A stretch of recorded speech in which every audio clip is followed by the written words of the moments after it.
नमस्कार, सादर जय जिनेंद्र। क्षमा ब्रेकिंग जैन न्यूज प्रतिदिन प्रातः, दोपहर एवं रात्रि में देश भर से संपूर्ण जैन समाज से संबंधित सही और सकारात्मक समाचारों के लिए देखना और सुनना न भूलें। साथ में आपसे विनम्र निवेदन है कि यदि आपने इस चैनल को सब्सक्राइब नहीं किया है तो कृपया अवश्य कीजिए और शेयर और लाइक करके धर्म प्रभावना में सहयोगी एवं सहभागी बनिए। इस प्रसारण के प्रायोजक हैं श्रीमान सुनील कुमार, श्रीमती रागिनी जैन, पुत्र शशांक जैन, शुभम जैन, पुत्र वधु प्रिया जैन, गुड़ावाला परिवार, मुंगावली जिला, अशोकनगर, मध्य प्रदेश। आज हम गणतंत्र दिवस मना रहे हैं क्योंकि 26 जनवरी 1950 को हमारा संविधान लागू हुआ था। इस संविधान लागू होने के लिए 2.5 वर्ष लगभग चालू करने में लग गया, क्योंकि हमारे देश को आज़ादी 15 अगस्त 1947 को मिली थी और वो आज़ादी मेरी समझ से अभी आज़ादी मिली नहीं है। जो अंबेडकर जी कहते थे जब तक इस देश में आतंकवादी रहेंगे तब तक इस देश को आज़ाद नहीं समझना। इसलिए आतंकवाद से बचना, मुक्त होना इस देश के लिए पहले जरूरी है, लेकिन वह आतंकवाद से अभी तक मुक्त नहीं हो पाया है देश। और ये आतंकवाद आज से नहीं, 1000 वर्ष से चल रहा है। सबसे पहले मोहम्मद बिन कासिम ने आकर के आतंकवाद यहां फैलाया था इस देश में। मात्र 7-8 लोग आए थे, कोई ज्यादा नहीं आए थे, और तब से ये फैलते फैलते आज इस देश के कितने टुकड़े हो गए हैं ये सबको ज्ञात है। और ये संविधान बनने के बाद आखिर इतना समय लगा क्यों? बड़े बड़े नेता प्रवचन तो करते हैं, अपने भाषण देते हैं, उनने आज तक ये नहीं कहा इस ध्वजारोहण के समय कि आखिर इतना लेट क्यों हुआ। मैं आपको आज इस रहस्य का उद्घाटन कर रहा हूं। अपने भारतीय संविधान बनने के पहले यहां अंग्रेज जब आए 250 वर्ष तक उन्होंने राज्य किया, हमने सब ने मिलकर के उनको विदाई कर दी। लेकिन मोहम्मद बिन कासिम भी तो यहां आए थे, उनकी विदाई क्यों नहीं कर पाए? एक प्रश्न हमारे सामने। और उसके बाद भी यहां पर रहे और अंग्रेजों को बुलाने वाले भी वही कौम थी। कलकत्ता में ईस्ट इंडिया कंपनी सबसे पहले वही लाए थे, इस्लामिक लोग, लोभ लालच के कारण से। और इसके बाद सुनिए, जब भारत देश में देखा कि ये आकर के अब हावी हो गए तो इनको भगा, पहले इनको विदेशी कह करके भगा दिया। किसको? अंग्रेजों को। लेकिन मोहम्मद बिन कासिम को कोई न विदेशी कह करके नहीं भगा पाए, बल्कि उनको शरण दी गई, क्योंकि भारत देश ने हमेशा सबको शरण दी है।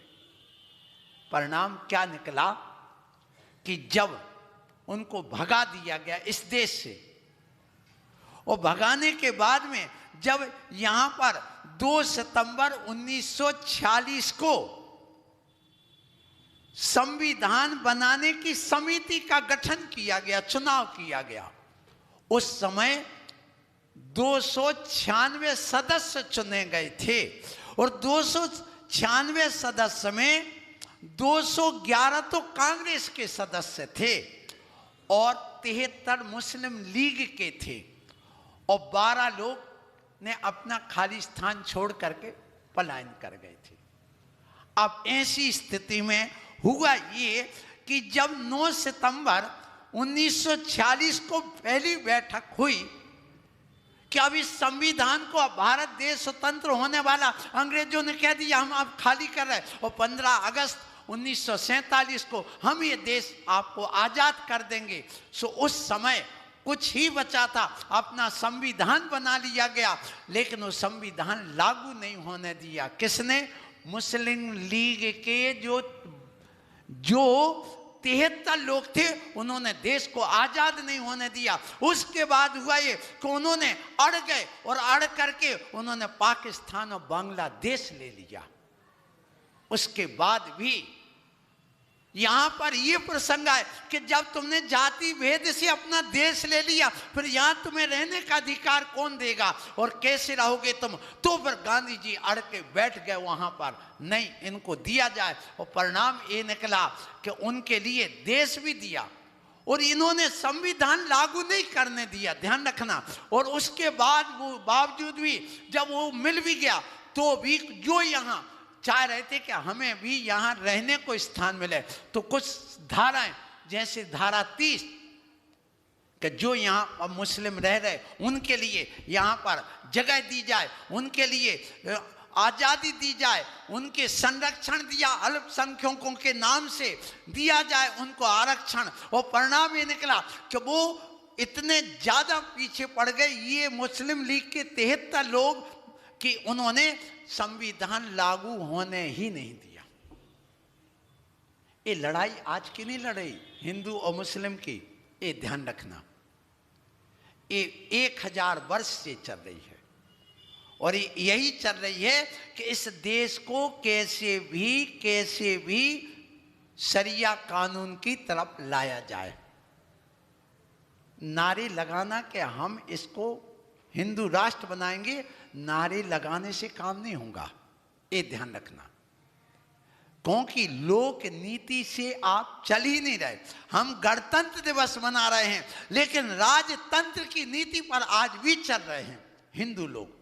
गणतंत्र की नीति है कि गण माने होता समूह, गण माने होता प्रजा, प्रजा जिसकी होगी उसका देश होगा, और जिसकी आबादी बढ़ेगी उसका देश होगा। तुम अकेले नारे लगाने से कुछ नहीं होगा, ये नारे चिल्लाना भर कहलाएगा। तुम्हारा देश को, इस संविधान को आज़ाद नहीं रहने देगा, और ना इस देश को आज़ाद रहने देगा।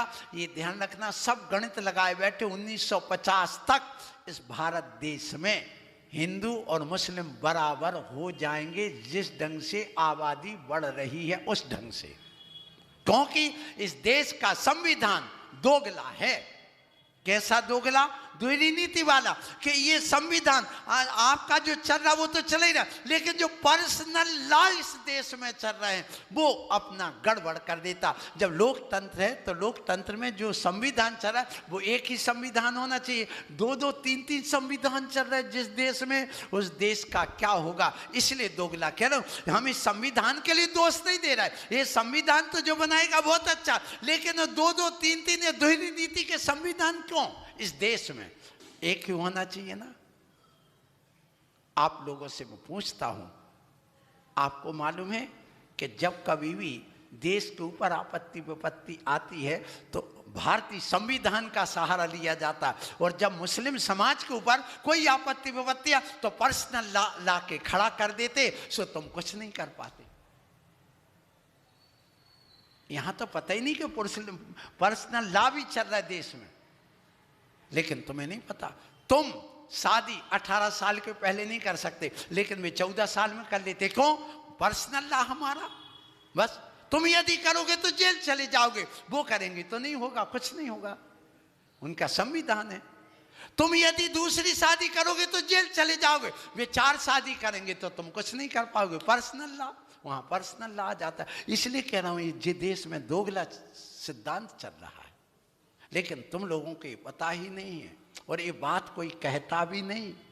कहो तो अभी झगड़े पैदा होते हैं ना, तो मैं झगड़ा पैदा करने के लिए नहीं कह रहा हूं, मैं सिर्फ इतना कह रहा हूं कि इस देश में ऐसे कानून चल रहे हैं, और इन कानूनों की वजह से इस देश में कुछ नहीं हो पाता। और ये जब संविधान बना था, ध्यान रखना, वो मात्र 10 साल के लिए बना था, 10 साल के बाद परिवर्तन होना था। लेकिन आज वो परिवर्तन नहीं हो पा रहा, कर ही नहीं पा रहे। मोदी जी ने सोचा भी कि हम कुछ परिवर्तन करें, सोचा, लेकिन नहीं कर पा रहे। क्यों? क्योंकि जो हिंदू समाज यहाँ बैठी है, जो भारतीय समाज कहलाती है, वो समाज ही उनका साथ नहीं देती। मोदी जी की गलती नहीं या कोई और नेता की गलती नहीं, क्योंकि जब तक 2/3 बहुमत से ज्यादा उनको नहीं मिलेगा तब तक भी संविधान में संशोधन नहीं कर सकते।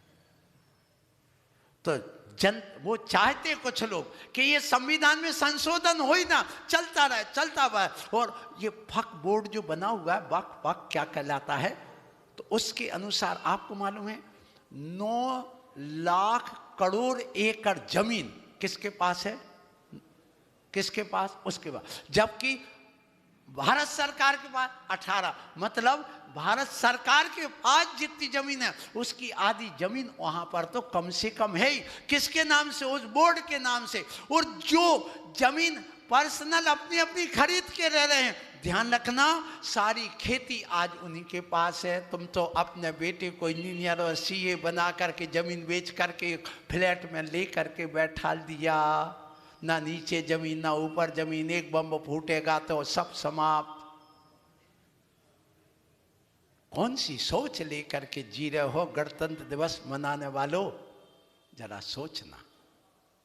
सोचना, अपनी बुद्धि को विशाल बनाओ। गलती उनकी नहीं, गलती तुम्हारी है, गलती तुम्हारी। तुमने अपनी सोच बना ली। और जिस दिन भारत देश में, मैं हर बार कहता हूं, जिस दिन भारत देश में ये तुम लोगों ने परिवार नियोजन अपनाया, उसी दिन से भारत देश पुनः गुलामी की ओर चला गया। उस दिन से ही तुम्हारी ह्रास होना चालू हो गया, ये निश्चित बात है।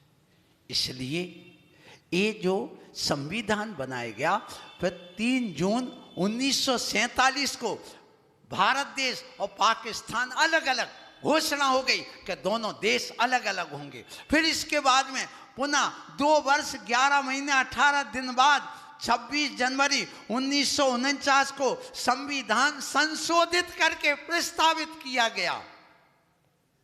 जब भारत और पाकिस्तान का विभाजन हो गया, तब ये विभाजन के बाद में ऐसा हुआ। फिर उसके बाद उस संविधान में कुल 15 अनुच्छेद बनाए गए और उसमें बाद में संशोधित, पहले बनाए गए, संशोधित हो करके फिर 22 अनुच्छेद बना करके, नहीं, उसमें 395 अनुच्छेद, धाराएं, जिसको अनुच्छेदकार धाराएं, इतनी तैयार करके फिर 26 जनवरी 1950 को यह लागू किया गया। अभी तक आपको कुछ समझ में आया कि नहीं? फिर से सुन लो। हमारे देश में जब आज़ादी मिली, अंग्रेजों ने घोषणा कर दी कि हम देश को स्वतंत्र कर रहे हैं, आप अपना संविधान लागू करिए। तब 2 सितंबर 1946 को ये संविधान की समिति बनाई गई। उस समिति में 296 लोगों का चयन किया गया। उसमें जैन समाज के अजित प्रसाद जी सहारनपुर, कुसुम चंद जी इंदौर, रतन लाल जी मालविया सागर, भवानी अर्जुन प्रसाद खेम जी कच्छ गुजरात और चमन भाई शाह सौराष्ट्र गुजरात और बलवंत सिंह मेहता उदयपुर राजस्थान के ऐसे 6 लोगों को, जैनों को भी संविधान में रखा गया। ताली बजाकर के उनका सम्मान करिए पहले। और जब ये संविधान बनाया गया, उसके बाद में ये लागू करने की बात आई तो मुस्लिम लीग के जो थे 73 लोग, उन्होंने बहिष्कार कर दिया कि नहीं, हमें अलग से संविधान में कुछ सुविधाएं दी जाएं। फिर उस विरोध के कारण से 2 जून 1947 को पाकिस्तान और बांग्लादेश का विभाजन हो गया। उसके बाद भी संविधान लागू नहीं किया जा सका। फिर संशोधित हो करके 26 जनवरी 1950 को यह संविधान लागू किया गया, आज़ादी मिलने के 2.5 वर्ष लगभग बाद में। क्यों? क्योंकि इन मुस्लिम लीग वालों ने इसको बहुत विरोध किया और इसमें भी अधिकार चाह रहे थे। परिणाम स्वरूप यही हुआ, गांधी जी ने उसको स्वीकृति दी और उसके अलावा 50 करोड़ रुपए उल्टा 80 करोड़ देने का वादा किया और 50 करोड़ पैसा जब नहीं दिया गया तो फिर उसके बाद वो सत्याग्रह में आंदोलन में बैठ गए। गांधी जी के नहीं, पहले उनको दो। और फिर जवाहरलाल नेहरू को यहाँ का प्रधानमंत्री बनाया गया और वो भी इस्लाम धर्म के ही परिवर्तित होकर के यहाँ थे और जिन्ना वहाँ बने, एक भाई और एक भाई बन गया पाकिस्तान का। और परिणाम क्या आज सबके सामने है, आने वाले 50 साल में तुम पुनः गुलाम बन जाओगे। जितने भी जैनी यहाँ बैठे या भारतीय लोग जो हिंदू हैं, लग रहा है जिस ढंग से संविधान चल रहा है, इसलिए आप लोगों को आज इस स्वतंत्र गणतंत्रता दिवस पर ये कहना चाहता हूँ कि ध्यान रखो, आज झंडा फहराया गया। कहाँ पर? कहाँ पर? कहाँ पर फहराया गया है? दिल्ली में। कहाँ पर? लाल किले पर हैं? आज लाल किले पर फहराता है। कौन फहराता है बताओ? अभी तुम्हें यही नहीं पता कि कौन कब फहराता है और कहां फहराता है। संविधान तुम्हारा जो पार्लियामेंट बना वो कहां पर है? ध्यान रखिएगा हे जैनियों, हे भारतवासियों, तुम जिस भारत देश में रहते तुम्हें यही भी नहीं पता कि कब झंडा कब फहराया जाता है और ध्वजारोहण कब किया जाता है। सुन लो, 15 अगस्त पर ध्वजारोहण किया जाता है और 26 जनवरी को ध्वजा फहराई जाती है। फहराने में और ध्वजारोहण में बहुत बड़ा अंतर है। ध्वजारोहण करने का ध्वजा नीचे से रस्सी के माध्यम से ऊपर ले जाना कि आज मुझे आजादी मिली इसलिए मेरी ध्वजारोहण हो गया। और जब आज संविधान लागू किया गया तो ध्वजा ऊपर पहले से रहती है, रस्सी खींच करके मात्र खोली जाती है कि आज से हमारा संविधान लागू हो गया। इसलिए ध्वजारोहण और ध्वजा फहराने में बहुत बड़ा अंतर है। लेकिन ध्यान रखिएगा, 15 अगस्त को प्रधानमंत्री लाल किले पर फहराता है, उस ध्वजारोहण करता है, फहराता नहीं ध्वजारोहण करता है, जबकि आज राष्ट्रपति ध्वजा फहराता है। ये फहराने में और ध्वजारोहण में बहुत बड़ा अंतर है। लेकिन तुम्हें ये भी अभी पता नहीं कैसे तुम देश के नागरिक हो और कैसे तुम इतने सालों से आज़ादी के ये ध्वजारोहण करते आए, ये भी आपको पता नहीं। ध्वजा फहराने और ध्वजारोहण में कितना बड़ा अंतर है। इसलिए आप लोगों को आज के इस कार्यक्रम में यही कहना चाहता हूँ कि हमारे देश में संविधान लागू हो गया। हमारा देश में लागू होने के बाद हमारे लिए आज कुछ संविधान में संशोधन की जरूरत है और संशोधन के आधार पर देखिए मोदी जी ने 370 धारा हटा दी, पूरे लोगों ने मिल करके हटा दी और अकेले नेताजी ने नहीं हटाई। ध्यान रखना, नेताओं का तो नाम होता है, इसलिए पंथी हमेशा ध्यान रखना, बाती से तेल जलता है दीपक का नाम होता है और नागरिकों से देश चलता है नेताओं का नाम होता है। फिर से सुनिएगा, बाती से तेल जलता है दीपक का नाम होता है और नागरिकों से देश चलता है नेताओं का नाम होता है और साधु संतों का आशीर्वाद का कहाँ तक कहें कमाल। अरे संतों के आशीर्वाद से देश में शांति का माहौल होता है, नेताओं से नहीं होता। इन साधु संतों के आशीर्वाद से, उनके प्रवचनों से ये देश में माहौल अच्छा होता है।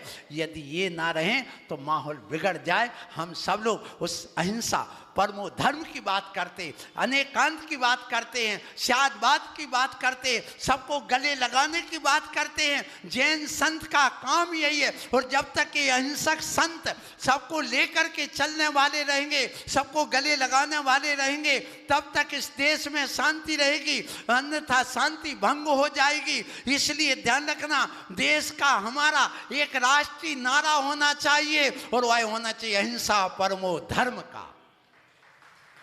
राष्ट्रीय पिता बन गए, राष्ट्रीय पशु बन गए, राष्ट्रीय पक्षी बन गए, सब कुछ बन गया, लेकिन राष्ट्रीय नारा क्या होना चाहिए? राष्ट्रीय नारा होना चाहिए अहिंसा परमो धर्म, अहिंसा परमो धर्म की जय, ये होना चाहिए। अथवा लोग कहते देशभक्ति जन सेवा, ठीक है, देशभक्ति जन सेवा है, लेकिन देश शक्ति क्या है इसको भी ध्यान रखना। तो देशभक्ति जन सेवा और देश शक्ति जन एकता।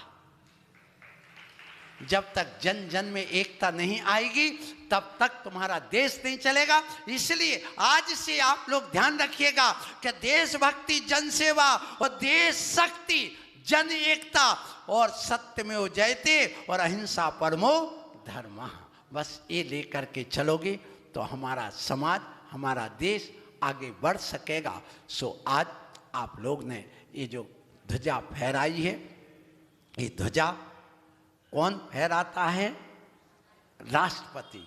15 अगस्त को नहीं, 26 जनवरी को। और 26 जनवरी को राष्ट्रपति नहीं, कौन? प्रधानमंत्री फहराता है, ये ध्यान रखना। सो ऐसे इस देश की आज़ादी में कितने सारे स्वतंत्रता संग्राम सेनानी हुए, ये सबको मालूम है, सुना है नाम। भगत सिंह का नाम लिया जाता, महात्मा गांधी, सुभाष चंद्र बोस, चंद्रशेखर आजाद का, सरदार वल्लभ भाई पटेल का, जवाहरलाल नेहरू का, लक्ष्मीबाई का, बाल गंगाधर तिलक का, राजपत राय का, राजेंद्र प्रसाद का, लेकिन कभी अजित प्रसाद का, कुसुम चंद्र जी का और रतन लाल जी का, भवानी लाल जी का, चमन भाई, बलवंत सिंह जैन, इन 6 लोगों का नाम क्यों भूल जाते हो? अरे जैनियों, कम से कम तुम उनका तो नाम ले लो कि हमारे जैनी हैं जिन्होंने कितने सारे, सुन लो, हमारे यहाँ पर कम से कम 40 लोग स्वतंत्रता संग्राम सेनानी बने। उनमें नाम है लाला हुकुमचंद जी हांसी वाले, आपको अमरचंद जी ग्वालियर वाले, मोतीलाल जी आपको मालूम हो जाएगा कि मोतीलाल जी कोटा वाले, उदय चंद जैन मंडला वाले मध्य प्रदेश, अर्जुन लाल राजस्थान वाले, साबू लाल जी सागर वाले, फकीर चंद जी हांसी वाले, जयावती संघवी महाराष्ट्र वाले, और ऐसे मगन लाल जी जावरा वाले, कंधी लाल जी जबलपुर वाले, मुलायम चंद जी जबलपुर वाले, भैया लाल जी दमोह वाले, चांदमल जी आदि, कितने 40 लोग हैं जो हमारे जैन समाज के स्वतंत्रता संग्रामी सेनानी बने। लेकिन आज तुम उनका नाम नहीं लेते, आज सरकार भी नाम नहीं लेना चाहती है, आज कोई नाम नहीं लेना चाहता जैन समाज का। ये ध्यान रखना, कबीरा हाय गरीब की कबहू न खाली जाए, मरी गाय की चाम से लोई भस्म हो जाए। यदि इन अहिंसक हम लोगों को यदि सताओगे तो ध्यान रखना ये तुम्हें भोगना पड़ेगा। इसलिए अहिंसक समाज को कोई दबाने का काम ना करे, यदि दबाने का काम करेगा तो वही होगी जैसे मरी गाय की छाम से लोई भस्म हो जाता है, उसी प्रकार इन अहिंसक प्राणियों से भी क्या होगा ये तो भगवान जानता है। इसलिए मैं कहूँगा इन लोगों के लिए भी जो फांसी पर चढ़े हैं, जिन्होंने अपने प्राणों की आहुति दी, ऐसे हमारे कितने जैनी हैं, कोई यहाँ नाम लेने की बात ही नहीं करता है। इसलिए मैं कहूँगा हे जैनियों, कम से कम हम इस भारतीय संस्कृति में जी रहे, हम सब भाई बंधु की बात कर रहे हैं। भाईचारा तो बहुत करते, लेकिन भाई बंधु की बात करो, और भाई बंधु की बात करोगे तो आपका धर्म जीवित रहेगा। और इन लोगों को भी आप इतिहास उठा करके पढ़िए, अपने जैन समाज के कितने लोग हैं जो आज़ादी में अपने प्राणों की आहुति दी है। इसलिए इस आंदोलन में भारत छोड़ो, सत्याग्रह आदि, असहयोग आंदोलन, ये अहिंसक आंदोलन इन अहिंसा प्रेमियों ने चलाए हैं। ये 3 अहिंसक आंदोलन थे। भारत छोड़ो आंदोलन ये अहिंसक आंदोलन था, फिर इसके अलावा नमक सत्याग्रह ये अहिंसक आंदोलन था, असहयोग आंदोलन ये अहिंसक आंदोलन था, और क्रांतिकारी आंदोलन क्या था? काकोरी कांड ये क्रांतिकारी था, और सहस्त्र संघर्ष ये क्रांतिकारी था, और जन जागरूकता और एक भारत एकीकरण, ये राजनीतिक ये आंदोलन थे। इन आंदोलनों को लेकर के हम आगे बढ़े हैं और हमारे यहाँ पर अहिंसा ही सबसे महत्वपूर्ण रहा इस देश में। और अहिंसा ये मूल सिद्धांत हमारी भारतीय संस्कृति देश का है। इसलिए आप लोगों से कहूँगा कि आप लोग स्वार्थ छोड़ो, परमात्मा में बढ़ो, क्योंकि जब गंध अधिक बढ़ जाती है तो बाग उजड़ जाता है, जब आवाज़ अधिक बढ़ जाती है तो राग बिगड़ जाता है। हर चीज़ की अति बुरी होती है। जब स्वार्थ अधिक बढ़ जाता है तो हमारा काज बिगड़ जाता है। इसलिए स्वार्थ में न लग करके थोड़े परमार्थ की ओर जाओ, एक दूसरे को लेकर के चलो, एक दूसरे से कंधा लगा करके चलो, कुछ पुरुषार्थ करो, अकेले बैठे मत रहो। क्योंकि अक्षर ज्ञान से कोई विद्वान नहीं होता, मुंह चलाने से कोई काम नहीं होता है। दाम लेकर काम करने वाले तो हजारों लाखों इस देश में, लेकिन निस्वार्थ भाव से काम करने से ही हमारा नाम होता है। दाम लेकर काम करने वालों का कोई नाम नहीं होता है। इसलिए आप लोग ऐसे निस्वार्थ भाव को लेकर जैसे आपके गुरु चलते हैं वैसे चलना चाहिए। अंत में मैं एक बात और कह दूं कि ध्यान रखना आप लोगों को कि समान आचार्य संहिता इस देश में लागू होना चाहिए और दोहरा संविधान हमें नहीं चाहिए और पर्सनल लॉ हमें नहीं चाहिए। हमें संविधान 30 नहीं चाहिए। हमें चारे के साथ में भाई बंधुपना चाहिए और हमें अहिंसक आंदोलन चाहिए। और जो जाति जनगणना आदि को लेकर के और जो बैलेंस जातिगत बिगड़ रहा है वो नहीं बिगड़ना चाहिए। और हमारे लिए जो अभी पूर्व में घटनाएं घट गई हैं उन सब में हमें सावधानी चाहिए। यही मैं आप लोगों से आज इस ध्वजारोहण पर, आज के इस गणतंत्र दिवस पर मैं आप लोगों से यही गुजारिश करूंगा, यही बात कहूंगा। और आप लोग अपने जीवन में बस इतना ही करें कि हमारे युवा चारित्रहीन ना हों। हमारे यहाँ पर जो भी युवा हैं वे व्यसन मुक्त हों, इस देश में मांस मदिरा आदि समाप्त हो, ये कत्ल खाने समाप्त हों। यहाँ पर एक दूसरे को लेकर के चलें, स्वतंत्रता के साथ में स्वच्छंदता ना हो, ये बालक बालिकाएं स्वच्छंद ना बने। यही मैं आज इस देश के इस गणतंत्र दिवस पर कहना चाहता हूँ एक साधु के नाते कि हमारे देश का विकास तभी होगा जब शराब बंद हो, कत्ल खाने बंद हों, आतंकवाद समाप्त हो और रोड लाइट, स्कूल, अस्पताल, ट्यूबवेल तो बना रहे हैं, बनना चाहिए। उसके साथ में चारित्र का निर्माण हो, पर्यावरण की सुरक्षा हो, अध्यात्म की ओर कदम हो, संस्कृति और संस्कारों का विकास हो, नेता स्वार्थी ना हो, शिक्षक लोभी ना हो, सैनिक आलसी ना हो, पुलिस अन्यायी ना हो, विद्यार्थी व्यसनी ना हो और युवा सुरा सुंदरी से मुक्त हो, तो हमारी आजादी कायम बनी रहे। Kshama breaking Jain news YouTube channel पर विज्ञापन देकर धर्म प्रभावना में बने सहभागी।